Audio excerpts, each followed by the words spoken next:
Off top, during the French Revolution, most of the people in France didn't even speak French. Play the music. This is the Domonique Foxworth Show.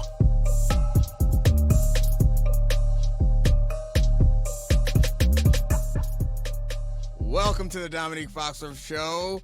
Charlie Kravitz is on a roll with his off tops. That's right. He served that one up there too. The one last week was great. He is not on a roll with his health right now. He is not the lumber snack today. He tried to put on a plaid shirt to trick me, but you ain't looking cute today. You're looking I got a sniffly. blanket on my I like lap like I'm FDR right now. All right, well, joining us for this fireside chat is that giggle is the great Jason Goff, Chicago's finest. And I'm not even joking about Chicago's finest. Chicago ain't got nothing else to I got an off-top stat for you. And as we are recording here, Tuesday, getting ready for Bulls-Celtics tonight. I know all Bulls fans are. The Celtics in the month of November have 10 wins. In the month of November, the Bulls, Bears, and Blackhawks have 8. So there you have it. That's what the winner, and it's 16 degrees outside. Gosh. So that's what we're looking forward to. Can't wait till spring. Hey man, it could be a lot worse. I could live in a city that wasn't as diverse, wasn't as popular. Dude. Yeah, that's nice. You guys got a green river at some point, right? That's something y'all do that. That's coming. That's coming. The green is coming. Baseball's happening eventually. Something. Don't worry about it. We have a football team that changes its name every 2 years, and we have Jordan Poole. You're good. Well, hey. All right. Well, speaking of dysfunction, disappointment. I guess that's where I come in. Huh? Disappointment. Yeah, we're happy to have the king of Chicago in here to talk about the Bears and what they do next. Charlie, what you think, man? So we're taping this on Tuesday. We saw Monday Night Football last night. I guess our eyes are done bleeding right now. And we know where this is headed. The Bears won the game, but the offense was a bunch of checkdowns. Fields, it seems like, assuming that the Bears get the number 1 pick this offseason, or a top pick this offseason from the Panthers, is going to be traded when they draft a quarterback.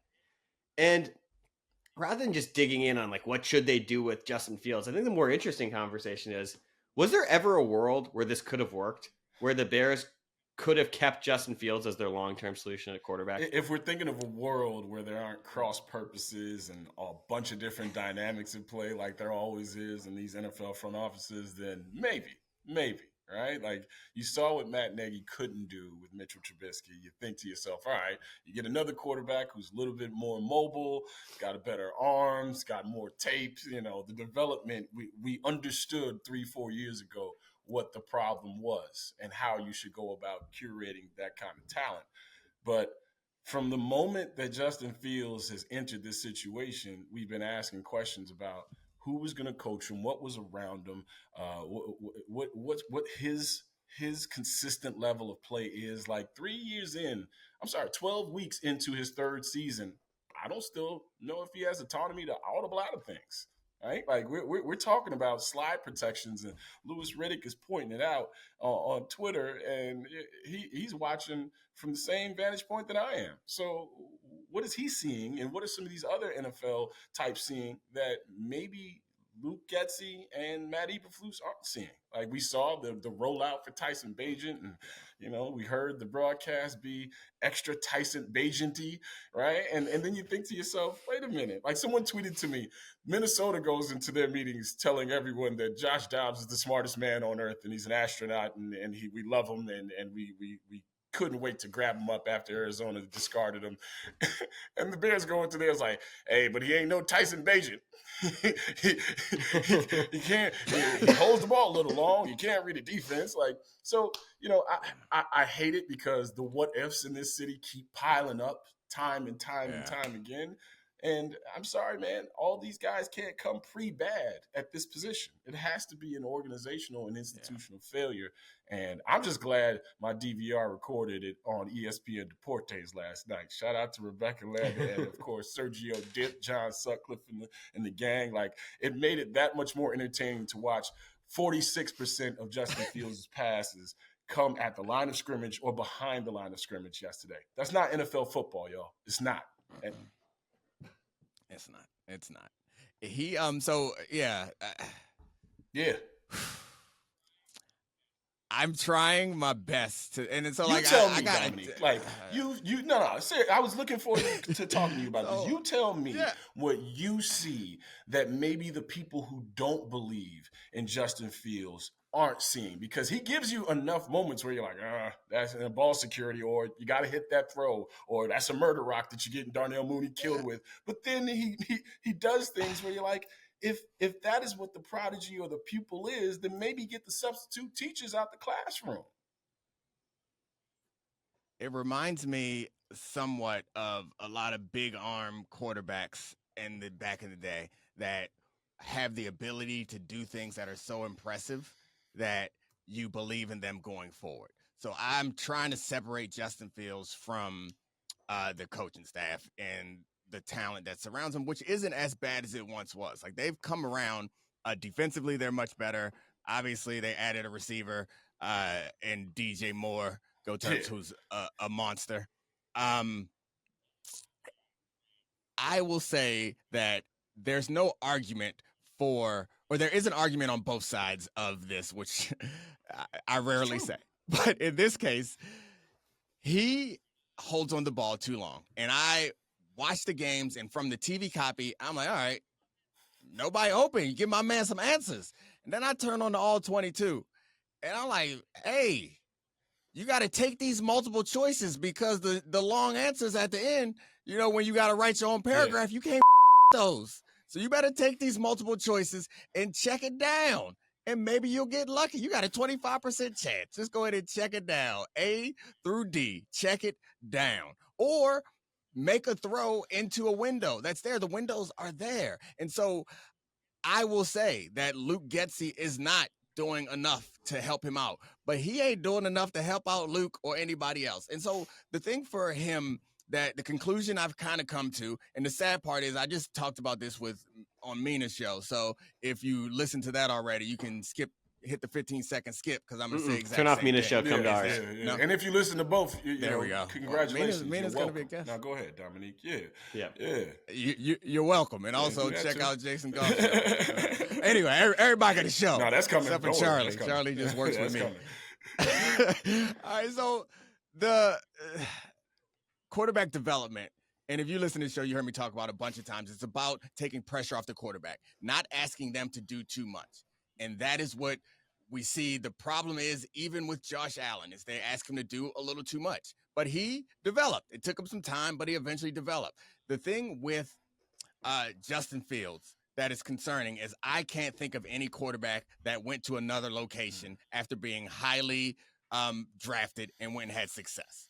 So, and the tough thing about it, he has not had a chance to develop. And so you want to take pressure off of your young quarterback so that he can focus on developing a little thing at a time, one little thing. One of the things that he needs to develop is staying in the pocket and making a decision.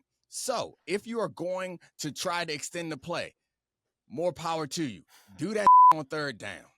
I can't have you trying to make the home run, because if you miss it and they happen to be able to bring your big, strong, fast down, the drive's over. It's fine to throw it incompletion. It's also fine to rifle a ball into a small window, because it's really hard for the other team to catch it. It's like they're not going to be wide open, and you can't back up and outrun everybody. And so that is the best defense I can have for Luke Getsy. But then to Luke Getsy, he got a bunch of big weapons. Use those. Like, use those weapons that he has and raise his trade value at this point, because that's what you got to do, and that's what you're going to do. So he has to have some trade value if Sam Darnold was traded for a second-round pick after his time with the Jets. There has to be some value there for a high draft pick. But I got a comparison for you guys. Is he the Jeff Green of NFL quarterbacks? He shows you just enough. He looks amazing in the jersey. One night, he's going to dunk on LeBron and have 34 and 8. And then he's going to have a month scoring 7 points a game. And he's going to get 20 chances, because every GM is going to go, ooh, it's so tempting. What if we get that every night? Is that the Justin Fields that we're going to see? You might have had the first name right. Like, first of all, the Jeff Green of quarterbacks don't get the Jeff Green chances. You know, the Jeff Green of quarterbacks usually find themselves a clipboard or a headset to command. But look at Jeff George, and I'm not trying to do the whole attitude and demeanor thing, because there's enough conversation around Justin Fields when it comes to that as is, and some of it is nasty work to me. But Jeff George always had the arm that was one of the sexiest in the league and put up numbers when he had talent around. Like, people forget, you know, there was a little Jeff George run there in Minnesota, if I'm not mistaken, and then the Atlanta thing flamed out. Thanks. That's what I'm saying, though, right? and you mentioned Josh Allen, Domonique.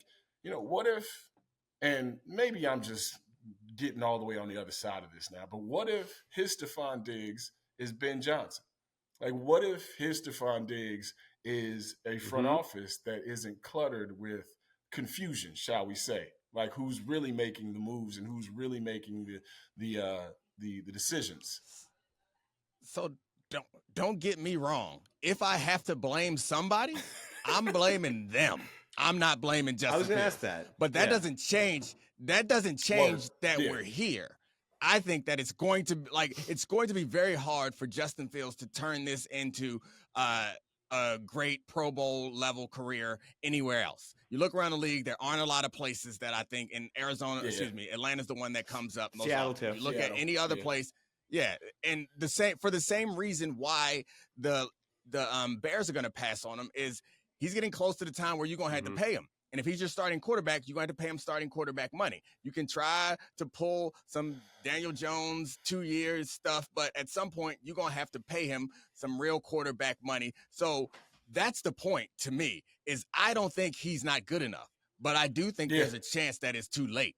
And it's not because of him. So they failed him. And that's why I was flipping out and got not all of Chicago, but a portion of Chicago. I got a bunch of Chicago mad at me because he shouldn't have gone there, because y'all didn't know what y'all was doing and you weren't ready to deal with him. And I'm concerned about, they're actually a better position now to deal with Caleb or Drake or whoever they end up with. They're slightly better positioned, but that is all going to be determined by who is going to be coaching them. Because I think they have the assets, and they have, like, with Sweat and with Jalen Johnson, that's two key pieces on defense. Add a couple more pieces, get a good coach, you're good there. On offense, the tackle hasn't turned into quite as good as you wanted to be, but you got a true number one receiver, and I think from there, you get an offensive mind in there that can do something with that, a good quarterback, maybe another few weapons you hit in the second or third round or the third round, or you trade stuff away, or you wait till next year. I think they have something there that could turn into something. And also, if any of these guys that are coming out of the draft are as special as we talking about, they make up for everything. They make up for everything. Sometimes we forget that. There are, every so often, C.J. Stroud roll up in here and a bad situation got good. Look, as a Bears fan at this point, I mean, we're all just rooting for laundry as is, right? And I understand that, and you know, fans sometimes don't understand that, and athletes always understand it. 85 is a long time ago, right? I'm 43 years old. I was 5 years old when the Bears won a Super Bowl. 98 was a long time ago for me as a Bulls fan. So I'm just looking for someone to not only entertain me, but win. Like, this is the third market in the country, man. This is a international city. And for too many years, the identity of this team has been Saturday Night Live skits nationally and losing and bad weather, and it's the 85 Bears. I'm ready for this thing to look like other NFL teams look like. And for too long, that hasn't been the case. And it's because that position has been so poorly handled. Like, do I trust the talent evaluation? If you can't block it, you can't run it. So you can put anybody behind that thing. And if Nate Davis is missing games, and if you're moving Tevin Jenkins from side to side, Cody Whitehair can't snap a ball. Like, these are the things that are happening around that position as well. So I hope they find out if Drake May or Caleb Williams is the guy. And I hope Justin Fields goes on to have a good career elsewhere. But until proven otherwise, you know, the results have not been in my favor as a Bears fan. Well, they better hope that Caleb Williams or Drake May is the guy, because right now the trade that they made looks like it's an all-time All-time great trade. Getting DJ Moore, getting the picks, getting the what's going to be Caleb Williams or Drake May. But they didn't just pass on Bryce Young. They passed on CJ Stroud also, who I think, despite the Bears being the Bears, would probably be good anywhere. Yeah, no, he probably would be. And hey, you want to talk about winning and not tanking? Because I have these conversations now on my pod all the time. Listen, I don't know if you've been watching the Houston Texans, but they got CJ Stroud. They got a new defensive head coach. They got it. But Lovie Smith put something in them boys that they drawn off of right now. And if you don't believe in that, then all you're doing is not watching. Speaking my damn language. Tank wins. That stuff pisses me off. Like, maybe it worked. You're going to get Charlie upset because you're going to get me off on a tangent. But that matters. Like, it matters. Drafting high is cool, but drafting well is even better. It especially matters when you have a big team and everyone is dependent. Like, okay, basketball, maybe it works because one guy can just be that damn good and you can turn over the roster quickly. Football, it don't work. You can't just be and think that Trevor Lawrence got Evan Ingram. Trevor Lawrence got a whole bunch of things dropped on him, and he got a head coach out of there that wasn't ready to be an NFL head coach. Like, I love the glamour boy position as much as anybody else does, and I know that you need that guy, right? But that guy is only allowed to be that guy if he's got pieces around him. And Justin Fields, for a year and a half to 2 years, was a part of a rebuild, a stripped down, tear down, covered as bare rebuild. And then the evaluation process starts when he should just be taken off. Like, this is the timeline has been too far delayed, and now we're going to have to do it for another 3 or 4 years. So now you got more losing ahead. Like, nothing is promised. So put together a football team that is representative of, okay, that part could take a hit. This part could take a hit. You can have some deficiencies here. That quarterback position is great, but look at the Arizona Cardinals, right? Like, if all you had to do was be bad at football to get good at football, then the Detroit Lions would have a dynasty the size of the Patriots, if I'm not mistaken, or the Browns as well, or the Bears. The track record seems pretty obvious. The bad teams kind of stay bad, and the other teams are, But anyway, I feel like Charlie was setting up a segue. Is that fair to say? That's exactly right.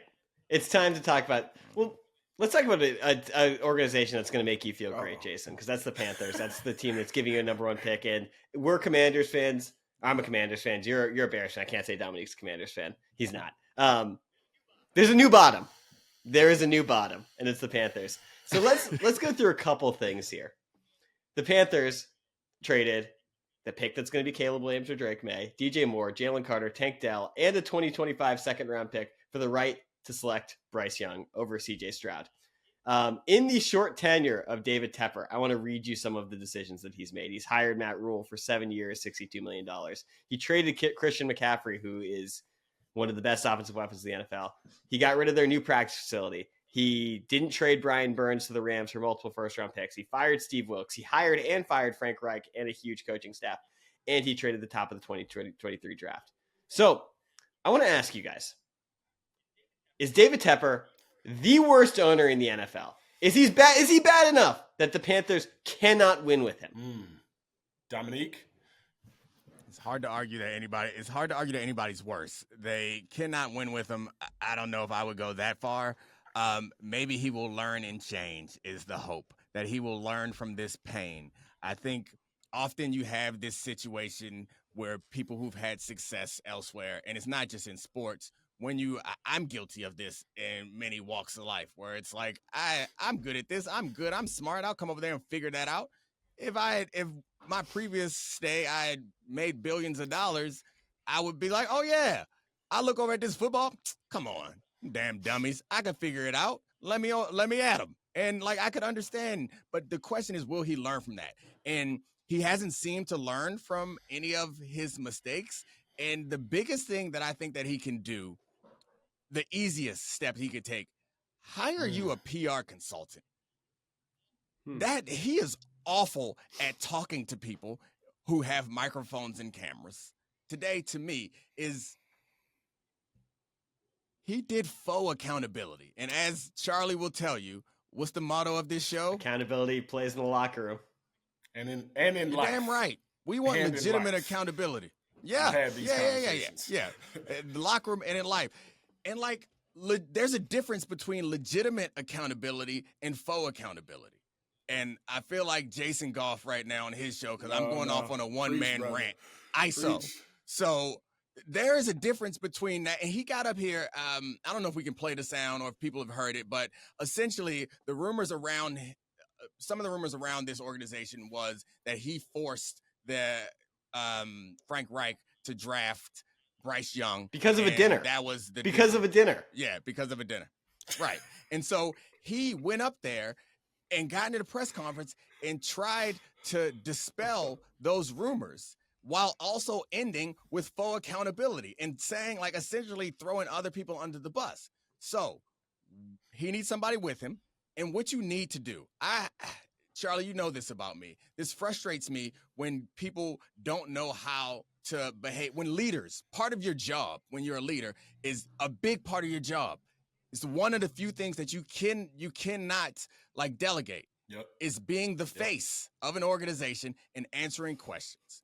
So you can't tackle, you can't throw, you can't coach. You obviously can't draft.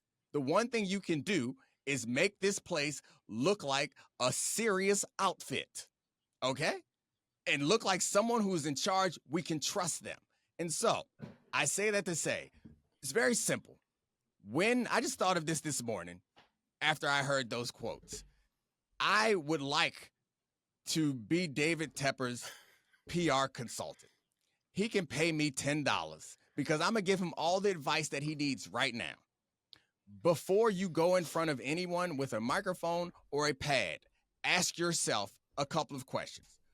First, who are you talking to? The second question is, who else is going to hear it? The third question, what am I trying to accomplish by saying this?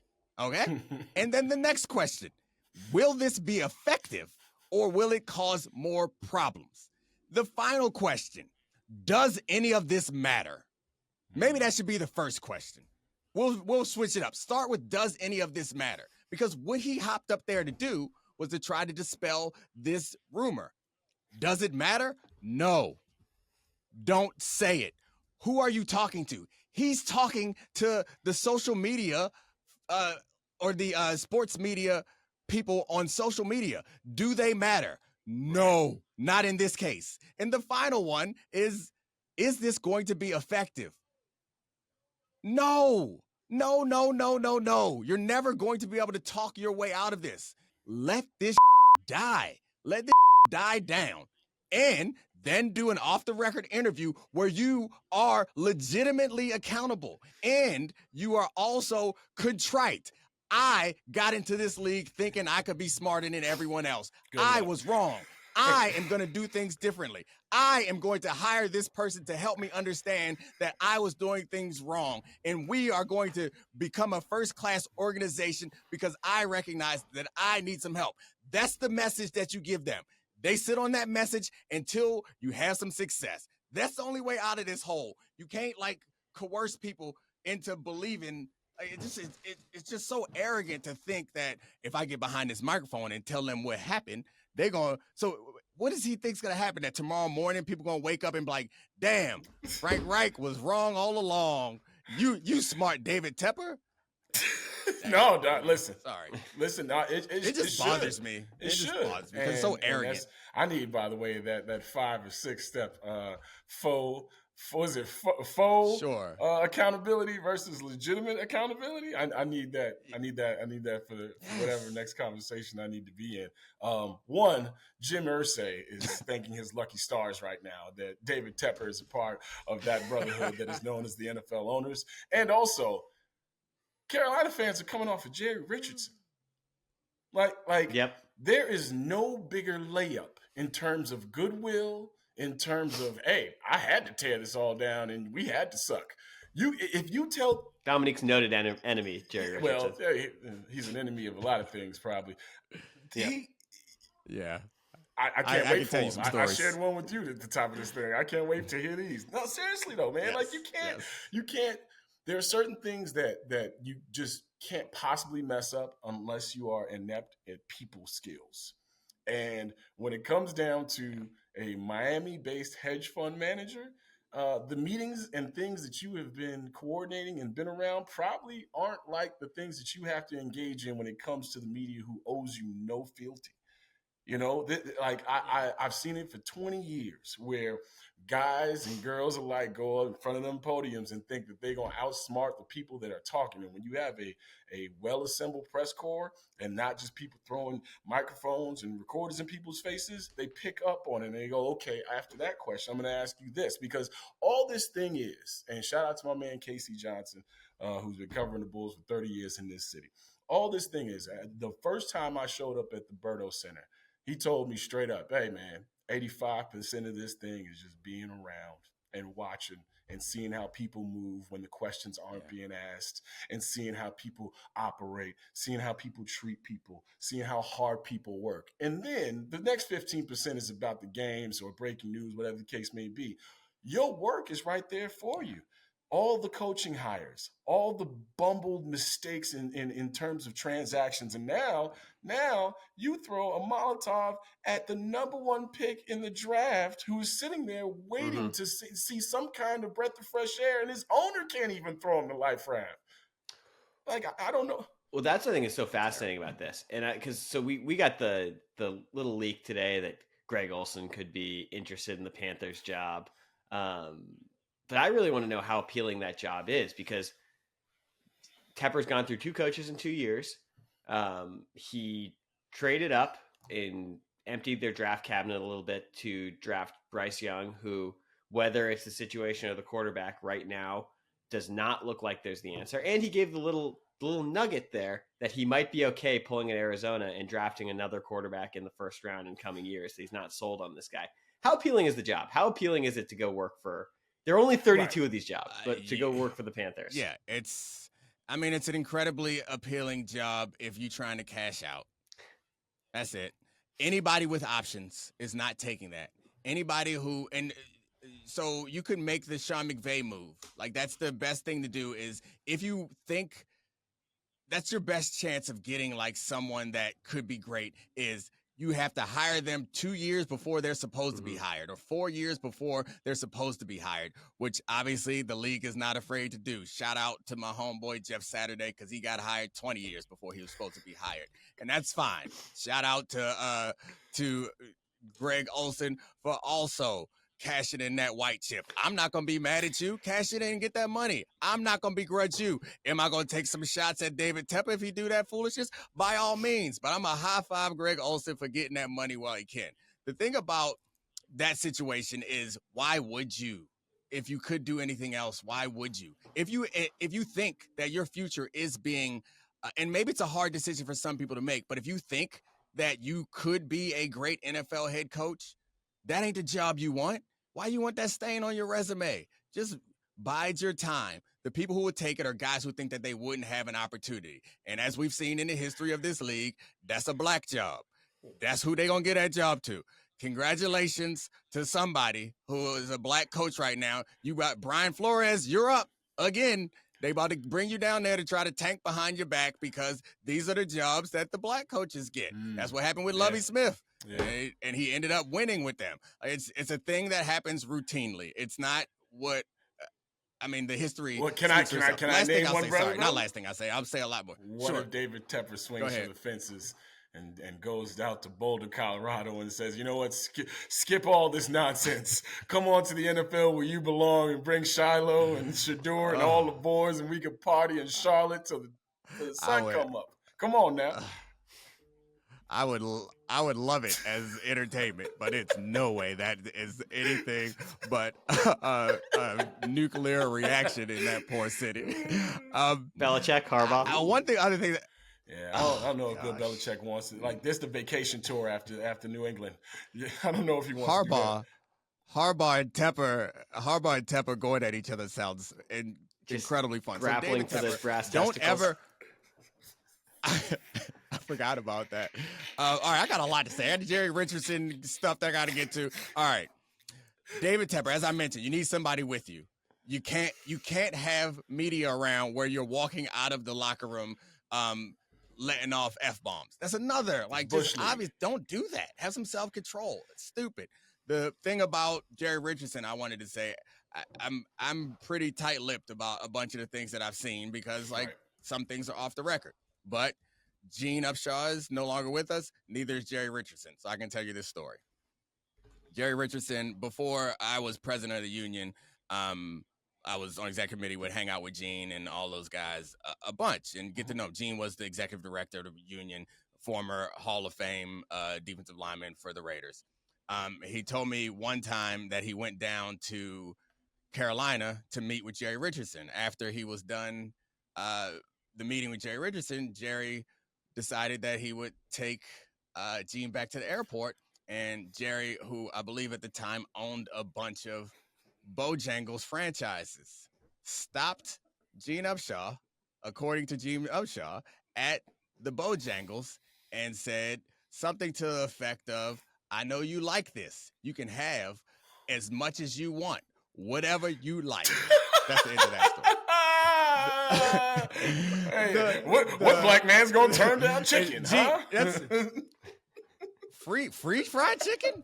And Gene obviously didn't take any of the chicken and snapped on Jerry Richardson, but that was that story. The other thing I wanted to say about David Tepper is when David Tepper get in front of the microphone, I'm familiar with this. Hold on. I'm familiar with this experience because I've been there before. He don't know that he's not cute. He don't know that he's not cute. He was talking I've like been a there cute man. before. He don't know that he's not cute. So this is what happened. I'm in college. I think I'm cute. Girls want to talk to me.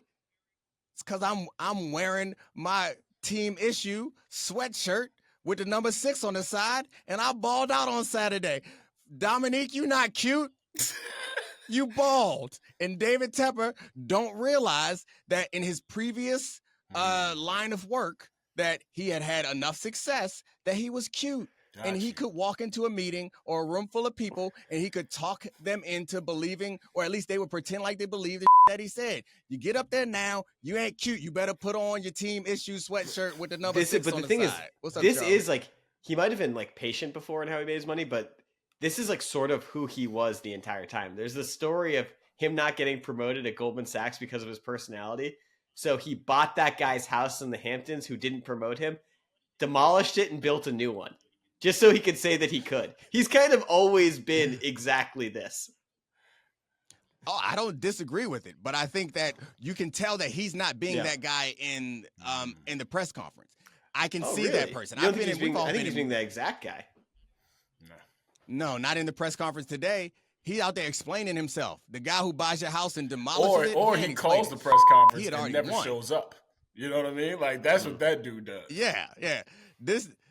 The David Tepper that you're telling me about is the David Tepper we'll see if they ever win the Super Bowl, where he gonna act a damn fool. The David Tepper I'm talking about is the one that is in a room full of investors that believe in him and needs to convince them that the reason why the investment is going down, don't worry about it, it's gonna come back up. He can, because of the success that he had, he can sweet talk those guys. They're gonna believe it, or at least pretend to believe it.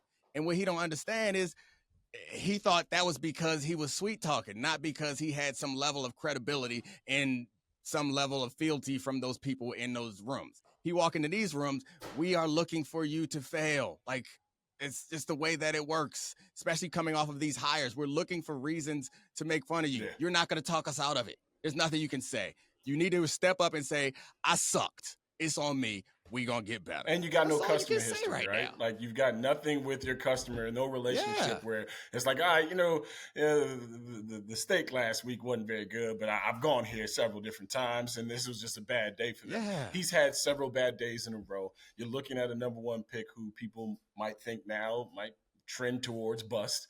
And you're also looking at this year's number 1 pick who's going to end up in Chicago, who is also a moribund franchise who fleeced you in a trade. So in the end, you can't win right here, babe. That's the most important thing. Knowing when you can't win. The winnable situations are predictable by everybody, but knowing when you can't win is the one where you should just go ahead and kneel. I want to pivot to our final topic about the NFL MVP in a second, but they might have drafted Bryce Young over the guy who has a chance to win the MVP this year. And I think it could get legitimately worse for Tepper if Stroud does close the season and go crazy and win the MVP. Because looking across sports, Jim Brown's the only rookie to ever win the MVP in the NFL. In the NBA, it's Wilt Chamberlain and Wes Unseld. In baseball, it's Fred Lynn and Ichiro. It's basically if you win the MVP as a rookie in one of these sports, you're going to the Hall of Fame. You're going to be an all-time great. And if that happens to Tepper, we might get an all-time tear down your house press conference. How quickly can you sell a team after you buy it? You know, like at what point does he go, you know what, maybe maybe this is a bad investment. I don't really like this sport, and the people here don't kiss my the way I'd like it to be kissed. So I'm out.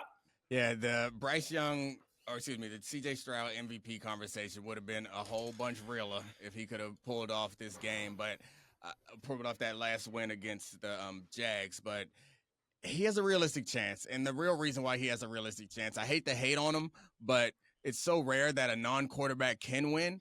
But the reason why he has a chance is because all the quarterbacks of all the good teams, ain't nobody taking it.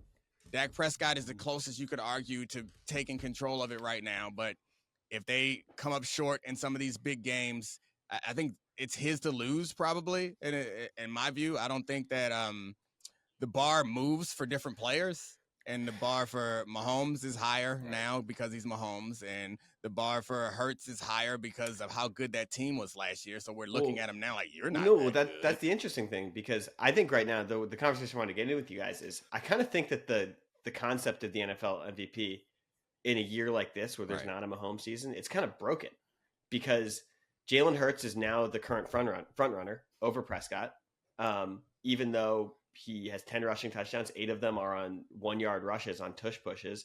And it's no longer the most outstanding player in the NFL award. It's sort of just the quarterback with the best narrative at the end of the season, if they peak at the right time award.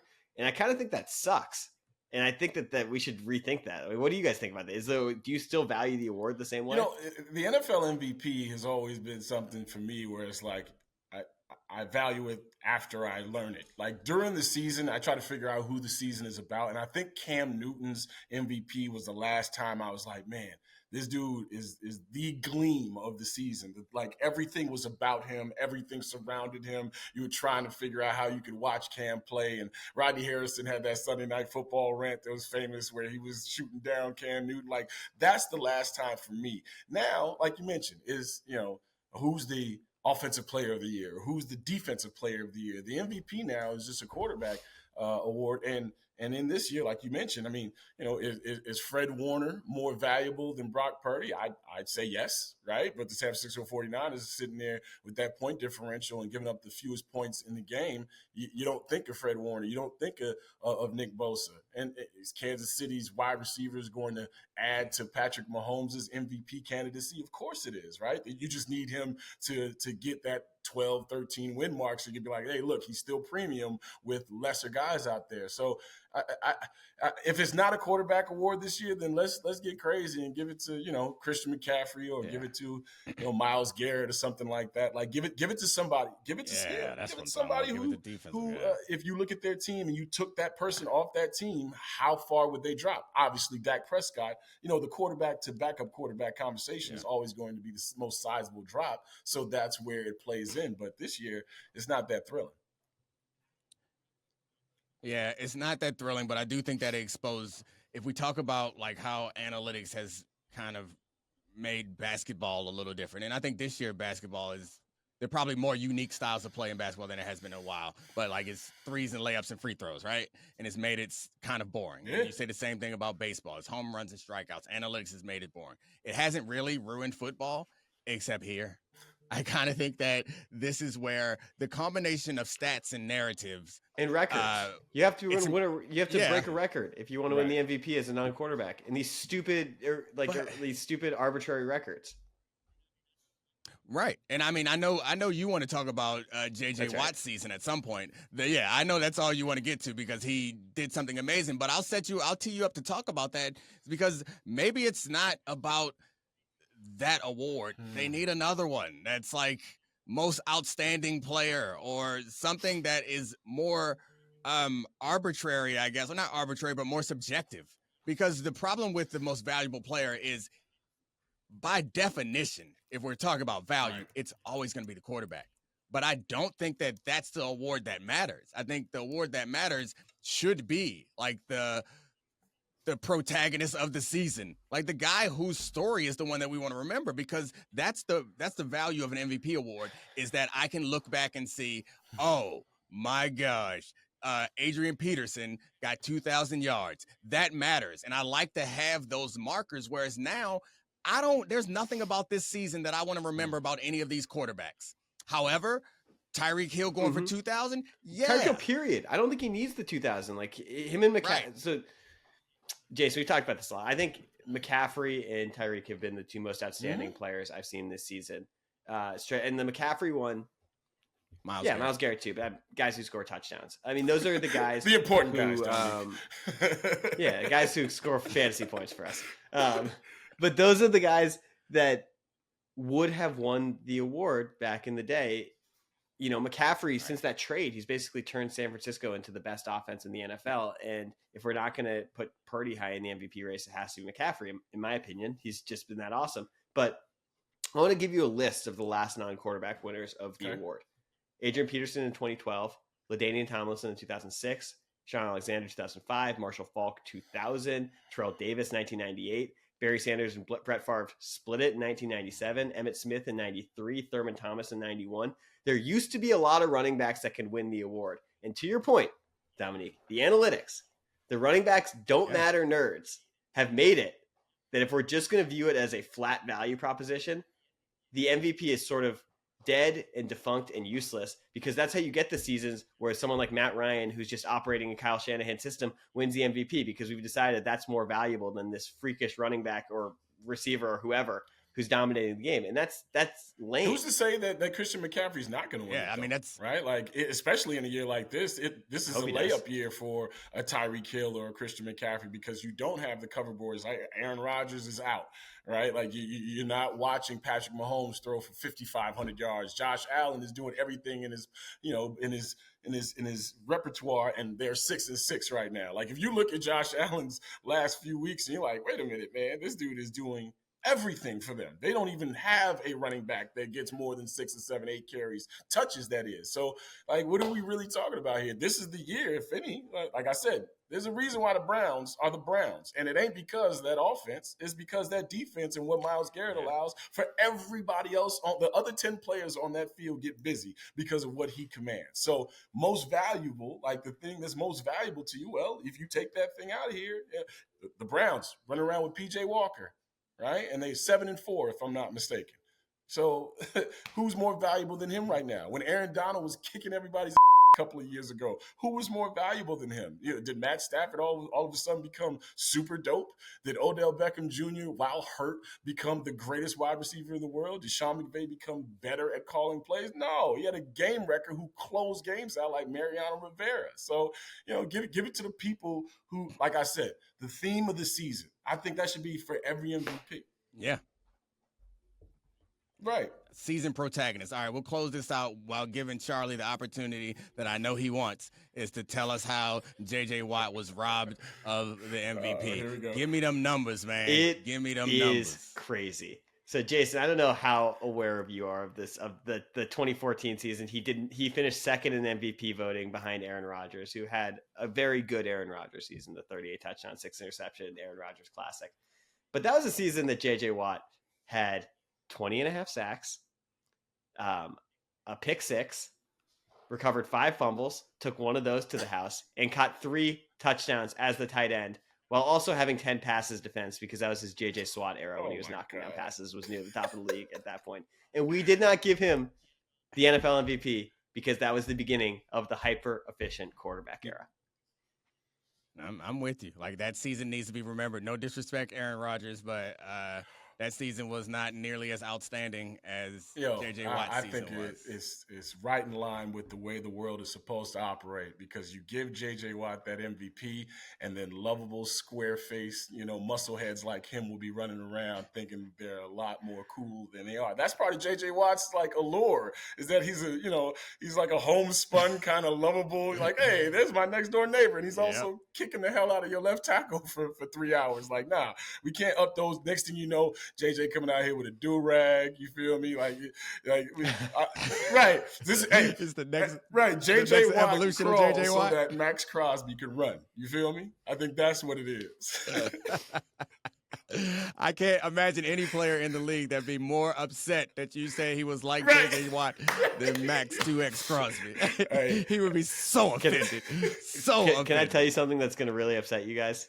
Myles Garrett has the same MVP odds as blank. I need a guess from each of you. Is it an offensive lineman? It's a quarterback? No way. Oh, it's Purdy. Yeah, of course he is. No, Purdy's higher than him. Tua?